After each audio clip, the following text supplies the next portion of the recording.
to Late Night Scaries. It is me, your neighborhood pumpkin, here just to remind you that you literally carve faces into my brethren and leave them outside of your houses as creepy reminders to the rest of us of what happens every year. Just think about how horrific it is to live every season watching corpses of your favorite other pumpkins be hulled out, literally have all the goop just taken out. You just scrape along the sides till they're dry. Just imagine what that would be like if that was a human for a second. And then carved into faces so they look more like you than they do like us pumpkins. Welcome to Late Night Scaries. I am your host this evening, who is going to present to you just the most amazing story, something that really will just lighten the mood, which honestly I need during this season so much. Again, just a PSA to remind you what you're doing to pumpkins. But this show is not about me. It's not. It is about a boy and his cat, his beloved cat. So everybody, brace yourself for an incredible story time with Jesse Bradley. Thank you, friendly neighborhood pumpkin. And I fortunately lack the dexterity to do that to pumpkins. Though I do apologize for eating pumpkin pie, as that is something I really enjoy in the season. So I apologize to you and your brethren for taking your hollowed guts and turning it into something delicious and eating it. It's a tragedy. I know, this horrible, horrible serial killing of pumpkins and mutilation of pumpkins every single October. Okay. So now that I have atoned, hopefully, for my sins, let's begin.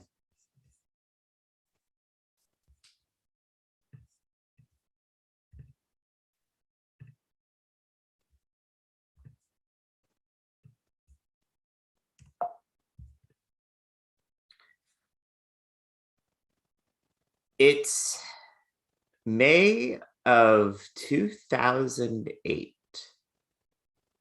And I am watching the t-shirt that my fiance Miranda got me for my birthday burn in the parking lot. So why my shirt is burning in this parking lot is, at that time, I'm running a poetry slam. And when Miranda and I pull into the parking lot and we get out of her car, there is a woman sitting in the alcove that is outside. And this particular woman is a woman I attempted to cheat on Miranda with a couple of years back. And Miranda had my side of things, and we worked it out, we worked it through, and she agreed to marry me. And I'm absolutely terrified that this woman, who I haven't talked to in 2 years, she is sitting in the alcove. And it's very clear that she is here to give her side of what happened, of that moment that I attempted to be a very bad boyfriend and fiance. And it's after the poetry slam when Miranda, we're in the parking lot, and she looks at me, just glaring at me with those green eyes of hers. And she goes, "You don't fucking deserve that shirt." The shirt, by the way, is from the Radiohead tour of In Rainbows. And it had written on it, no matter how it starts, no matter how it ends, in the In Rainbows font. It was ethically made. And because it was ethically made, it was about $50. And she goes, "You fucking don't deserve to wear that. Take it off." And I take it off because I am clearly in deep shit. that she has not forgiven me for what I did. And she pours what's left of her drink and lights it on fire. And as I am watching the shirt burn, I'm watching my birthday present burn, I'm going, oh fuck, how do I make this right? I have to go home. I have to wake up next to this person. I might wake up maybe possibly harmed. I need to figure out how I can make this right and get her forgiveness and make sure that the wedding is still going to be on.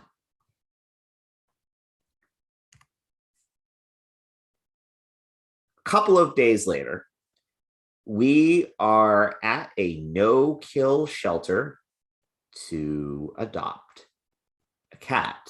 The condition of my forgiveness. Miranda grew up with a cat or two, and she liked them, but they didn't necessarily like her. And I'm not entirely sure why that was the case, whether she did something to the cats that they didn't like, but they certainly did not particularly care for her or like her. And I grew up with a dog. I used to be afraid of dogs. Dogs used to terrify me until my mom brought home a puppy, and I fell in love with that puppy, and I was with that puppy for a long time. And I've pet like maybe a cat or two from the women I have dated in the past. So I've never very ambivalent about cats. I didn't entirely know what to expect. But because I love Miranda and I want her to still marry me, I agree that let's go ahead and adopt a cat. And what Miranda has in mind is she wants to adopt a kitten because she wants to mold the cat the way that she wants them to love her. Because you get a kitten, you get them to follow your habits and whatnot. You get yourself imprinted upon them, and therefore they love you and they will never leave you and generally do what you want with various cat things. So we go to the no-kill shelter and we are put in a cage, a very, very large cage. And this is where they have us meet and greet potential cats. So Miranda goes around and she says, okay, let's hang out with this cat. And the cat comes in and they're happy to be out of their small kennel and just walking around and ignoring us, maybe letting us pet it. And we do this with a couple of cats. And then she picks this particular cat, black and white cat, and her name is Samantha.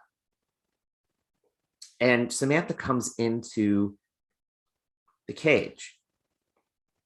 And right away, when she's brought in, she nuzzles my shoe. And she flops down and shows me her belly. And for a cat, that is such a brave thing to do. It was Sam's way of saying, hey, I trust you. I really like you. And I want to get the fuck out of here. And I immediately go to Miranda. I'm like, Miranda, that's the cat. That's our cat. That is the cat that I want to adopt. And Miranda looks at me and she goes, but she's old. And she is. Well, at least to her, Miranda's 4 years old at this point. And I go, look, I don't care. Like, she likes me. She likes you. She's showing you that, we're good people. Let's go ahead and bring her home anyway. And Miranda eventually agrees. And they put her in a box where I'm in the back seat with her. And I'm sticking my finger in the hole, like going, it's okay. It's going to be all right. We take her to a groomer so that way she can get properly groomed and properly cut and everything. And then we bring her inside and let her out of the box. And then she's just starts sniffing around, wandering around, checking out her new home.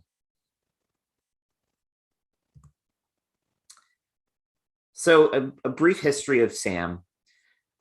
Sam lost her family because they were victims of the housing crisis in 2008.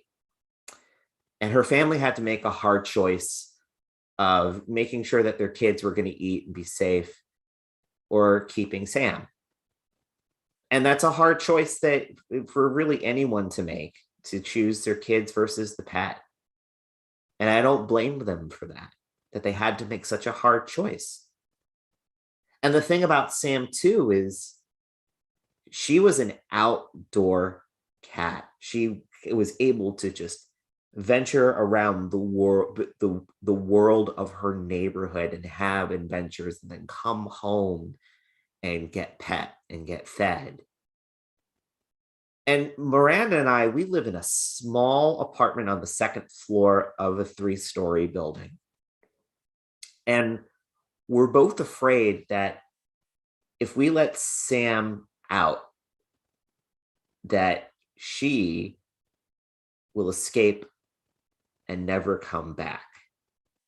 So we have to turn this outdoor cat into an indoor cat. And it's not easy, because every time we open the door and we leave it open for a while, she tries to run out and escape, because that's all she knows is being outside and being outdoors.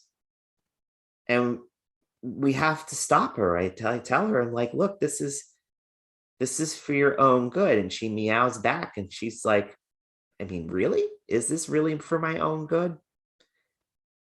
And part of me thinks the reason why that she keeps trying to go outside is she wants to try to find her family, that she wants to be able to track them down and sniff the air and sniff the ground and find them wherever they are, whether it's an apartment or, God forbid, living in their fucking car, and meow and paw at the door and ask them, why did you leave me? How could you leave me? How could you let me go with with these people? And then eventually forgive them once they pat her under her chin. And it's hard. It's hard for her to adjust because she's lost her home. And here Miranda and I are trying to get her used to being in this home with us.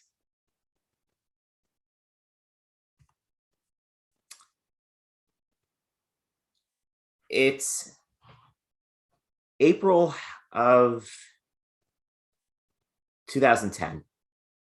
And I have found out that Miranda, my now wife, in the brief period that we've been married, has had multiple affairs. And our marriage has kind of broken down just because of my work schedule and then my focus of writing and just not giving her the attention that she needs. And as we are discussing how we are going to divide the things in our apartment, Miranda goes, so, do you want to keep the cat, or do you want to keep the Nintendo Wii? And I'm absolutely just floored at this weird choice that I'm being asked to make, that a video game is potentially more important than this cat that she wanted to adopt, that she wanted to have, that she's always wanted. And I think the reason why that this choice is being offered is because Miranda's figured out that Sam likes me way, way, way more. That in the mornings, I'm the one who feeds Sam. That Sam is the one that comes to me when I'm sleeping and she nudges me to wake me up or slaps me in the face with her paw that says, feed me, motherfucker, feed me, I'm hungry. She follows me in any room that I go to. She comes over for pets whenever she wants to have pets. She likes to hang out beneath my feet when I'm writing at my computer. And part of me thinks that Sam kind of knew what was happening, that our marriage was falling apart, and Sam was trying to comfort me and help me have something to where she's lost her home and now I'm losing the person who I thought was home. And it's such an easy choice. I don't even think about it. And I tell her, you keep the we, I'm going to keep Sam.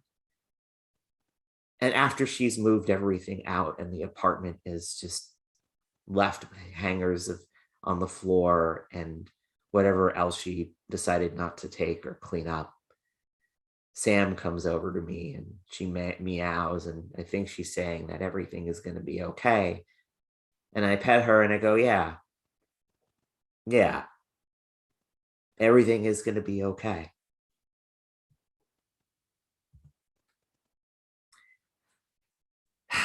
So being a cat owner who doesn't drive, or being a pet owner who doesn't drive, is extremely challenging.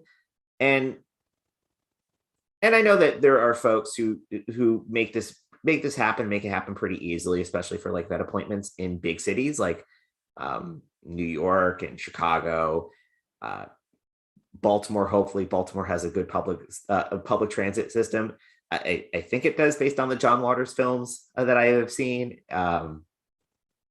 But in Orlando, public transit is an epic poem of a journey, where it can take 3 hours and several buses just to get somewhere for like 10 miles. And being a pet owner who doesn't drive, who is terrified of driving, because at this point I still have this tremendous fear of driving, getting her to vet appointments is a challenge. I either have to rely on my mom or friends or girlfriends or cab drivers or Uber drivers who are okay with taking pets. And I'm hoping that, especially if it's a cab driver or Uber driver, that Sam doesn't throw up in her kennel, because Sam does this thing where she does the prisoner's gambit, where she's in the kennel for too long, she'll get sick. And that way, that's a move that, forces you to get her out. And it's almost like, haha, I'm free, I'm out. I only had to throw up my food to do it, but, I'm not stuck in this kennel anymore. And there was this one time where I had to take Sam to the vet, and I couldn't get a cab, and it was going to rain, and the vet was going to close, and because it was a Saturday, and there was no possible way that, I didn't want to get Sam wet. I didn't want us to get drenched, because I didn't bring an umbrella, because I was thinking like, oh, I just get a cab back and forth. Everything is going to be fine. And I'm just doing the calculus in my head that the vet's office is about 2 miles away from my apartment. I can walk her. It's fine. I can do it. It's fine. So I pick up the kennel and I start walking her down the street. And I try just holding the kennel as steady as I possibly can. And she's meowing. And Sam has these different meows. She has these really polite, adorable meows. And then when she really wants something, or she's really pissed, her meows are more like meow, meow. And she is this tiny little cat who can be as loud as hell. And that is what it's like as I am walking her down. And she's out of vomit. Like she did the vomiting thing when we got to the vet. So then I suddenly hear a stream of liquid. And it is very clear that all of the motion has made Sam piss inside the kennel. And she is meowing even louder. And I'm going, well, who told you to take a piss in the kennel? It's not my fault, even though, yeah, I know it's my fault because I'm rocking the kennel back and forth, and that's making her pee. And she's meowing at me like, fuck you, dude, fuck you. I hate you so much right now.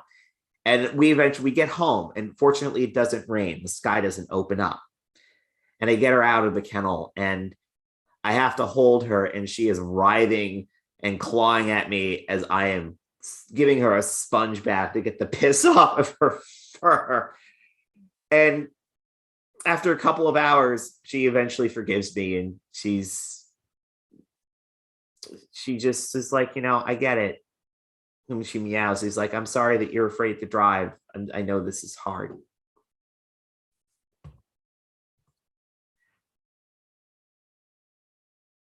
So it's early 2017, and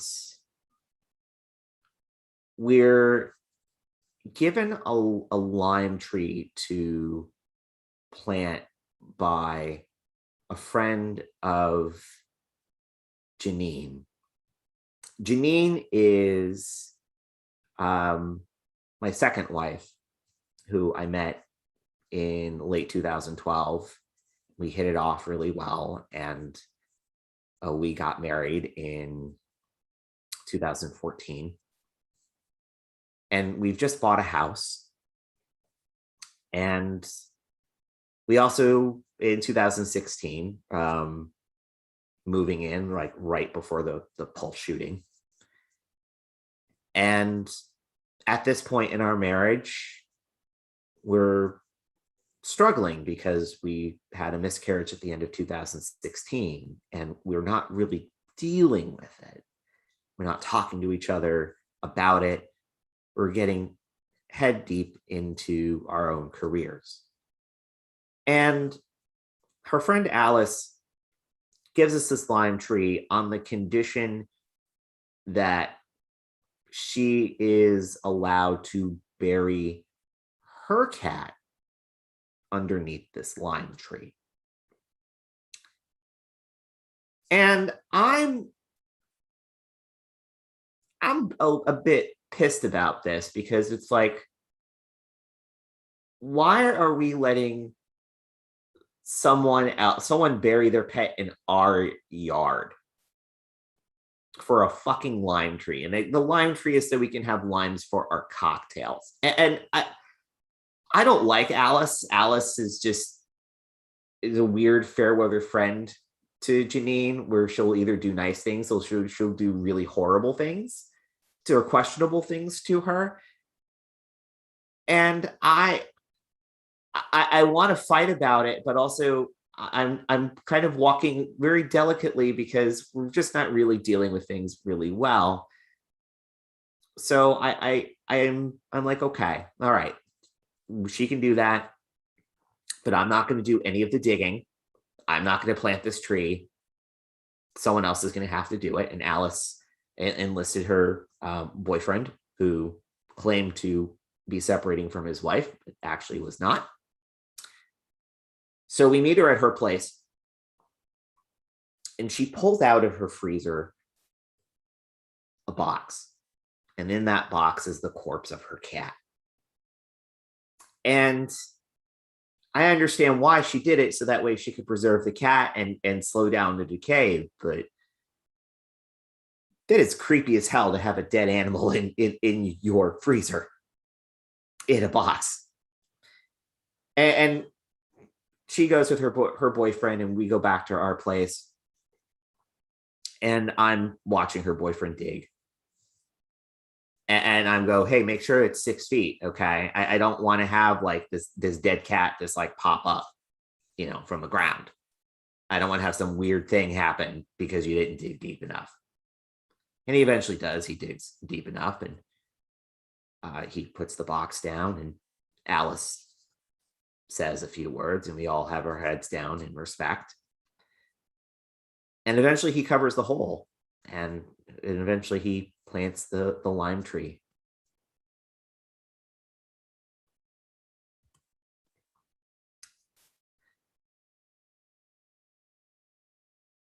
The second time that Sam rides in my car is August 2nd of 2019. And I am taking her to the vet to put her down. So over the last few days, I've watched Sam just waste away. Her kidneys are failing. She was diagnosed with kidney failures previously, that previous September. And I was told that I would have, like, if I give her the right diet, make sure that she eats the right things, that she would live longer, that she could live like a few more years. I thought I had more time.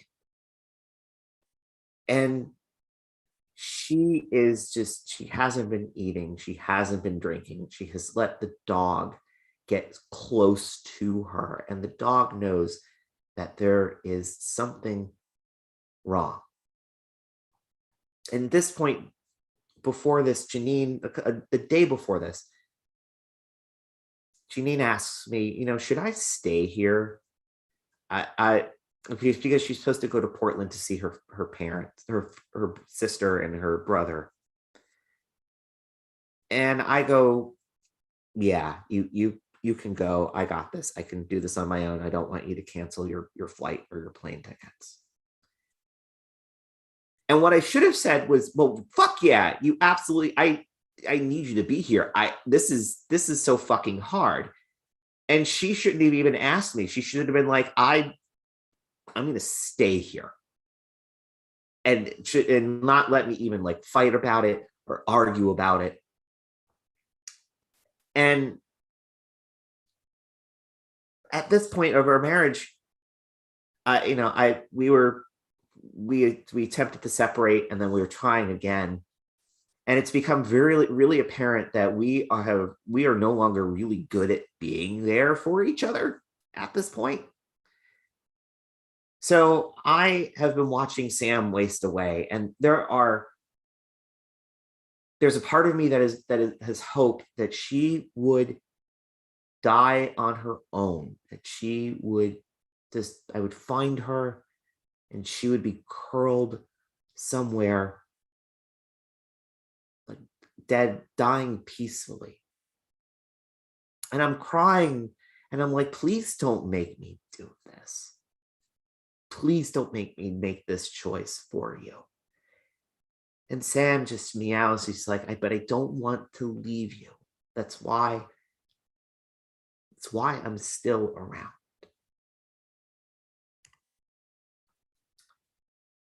Before I take her to the vet, there's one last thing that I try. And I pick her up and I put her in the backyard. And I tell her, I'm like, okay, you can go now. Go be free. Go run around. This is what you have always wanted, because all this time she has wanted to be back outside. Like whenever we let her out in the patio, she would stand up and look at the grass and wonder, like, when can I touch that? When can I go there? And Sam is so weak at this point. She can't move. She doesn't want to move. She doesn't want to go anywhere. And she doesn't fight me when I put her in the kennel. She doesn't even try to throw up. And there I am. I'm just driving her to the vet. And I want her to do something to stop me, but she can't.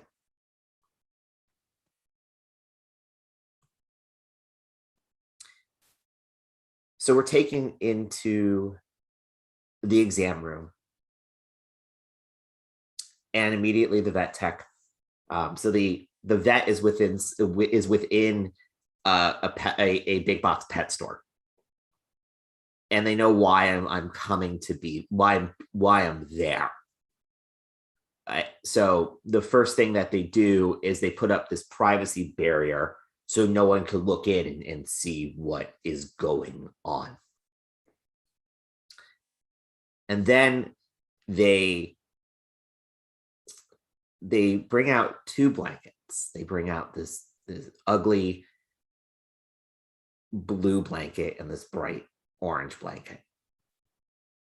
And the vet tech goes, pick which blanket you want her to be wrapped in when we do this. And I'm thinking, like, what a weird choice. What an odd thing to do right now is to make someone who is going to put down their friend of 11 years choose which fucking blanket that they are going to be wrapped in when they put the needle in. If I had any choice, it would be not to be here at all. That somehow there would be a way for a cat to get a kidney transplant or be able to grow a kidney. Something like not even like kitty dialysis, because that would just be just miserable and painful. Like just a way to save her, to give her more time. And I just want this vet tech out of my face. So I choose the orange one. And then the vet tech goes, take as much time as you need to say goodbye. And Sam's in so much pain right now, I can tell. And I don't want to prolong it any longer. And I just go, let's just go ahead and do this. So they wrap her in the blanket, and they put her in my arms, and the vet comes in and explains that they're going to use two needles, one to put her, to make sure that she's asleep, and then the second to put her down. So that way she doesn't feel anything. So they put in the first needle in the plunger, and I'm petting her and I'm watching her eyes. She's starting to drift off to sleep. And then the second needle gets plunged, and I feel her body just slack in my arms.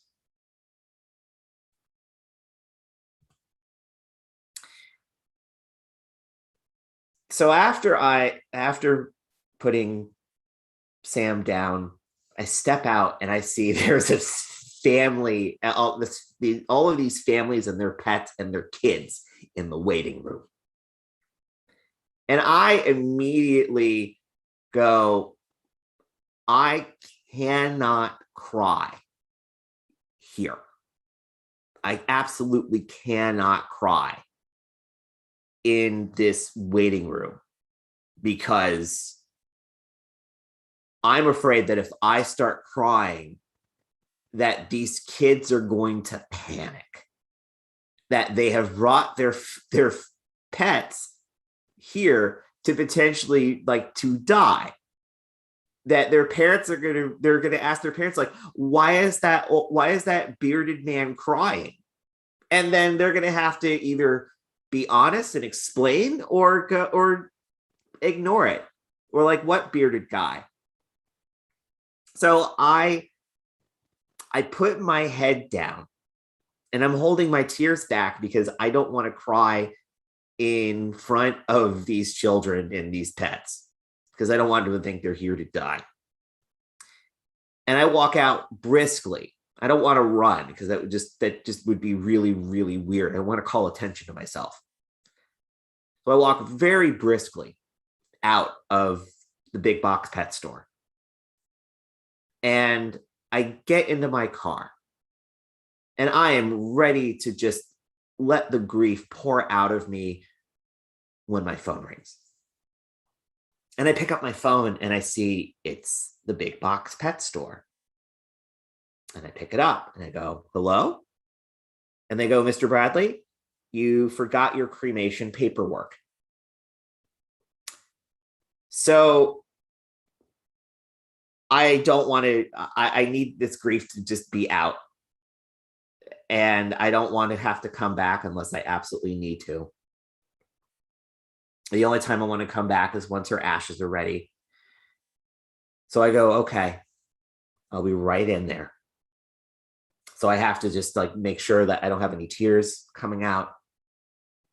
And I get out of my car and I have my head down and I make it back to the front desk. And I grab the folder and I go, thank you very, I look the vet in the eyes for a moment. And I go, thank you very much. And then I go keep my head down, walk very briskly out of the big box pet store. And I get into my car and I put my phone on do not disturb. And I start crying.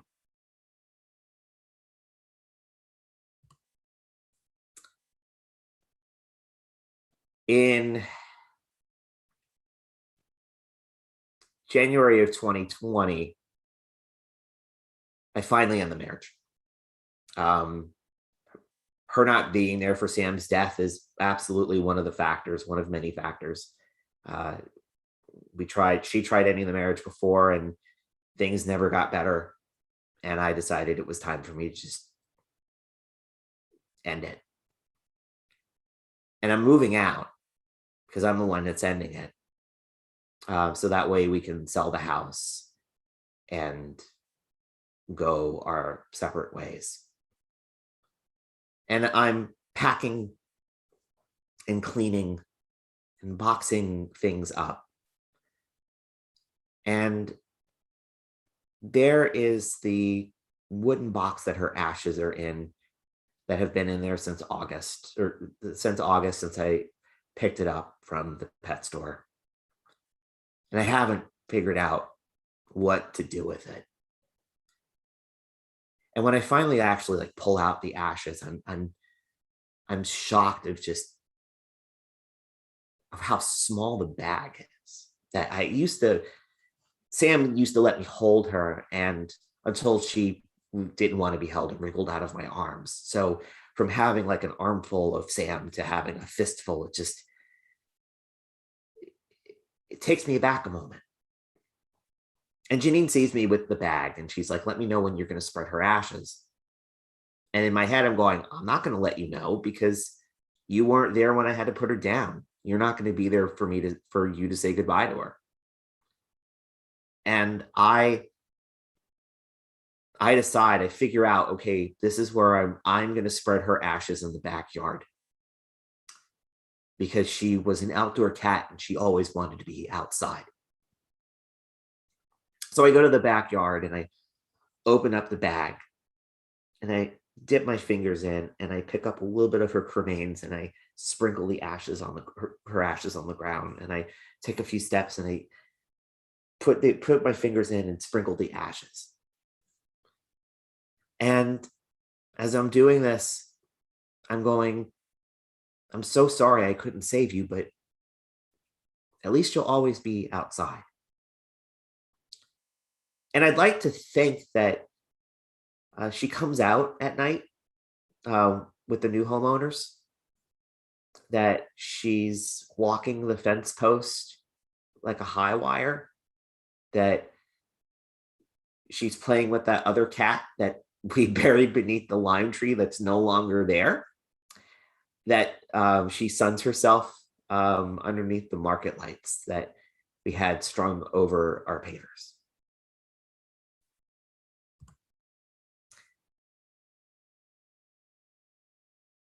When I meet Stat Cat, Stat Cat is a nickname for Statler from Waldorf and Statler. It's how we refer to ourselves. When I meet Stat Cat, she tells me that she has cats. And I am so excited that she has cats. And I want to meet them so much that we've gone out and on a couple of dates at this point, and I'm finally getting to like come inside of her home. And I know it's a big deal. It's a huge deal that not only do I get to be in her house, but I get to meet her cats. Because this is a make or break moment for our new relationship. That if her cats don't like me, we're doomed. That it's not meant to be, because she has had these two cats for so long. They're named Salem, after Salem, Massachusetts, where she's from. She adopted him at this point 13 years ago. Well, 2010, he's 13, or sorry, 2020, he's 13. And then the other one, his cat's 3 years younger. His name's Jasper, after a Twilight character. And Stat Cat, she adopts black cats. That's the only cats that she ever wants to adopt, because black cats are just mistreated unfairly. And she adopted them both from her hometown up in Massachusetts.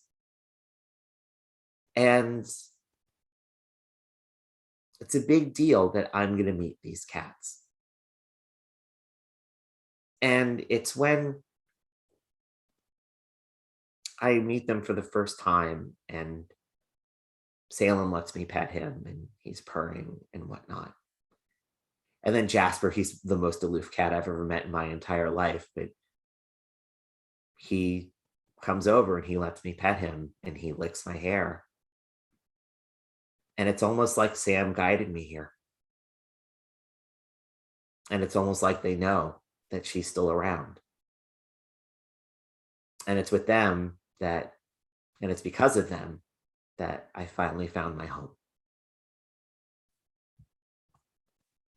Thanks.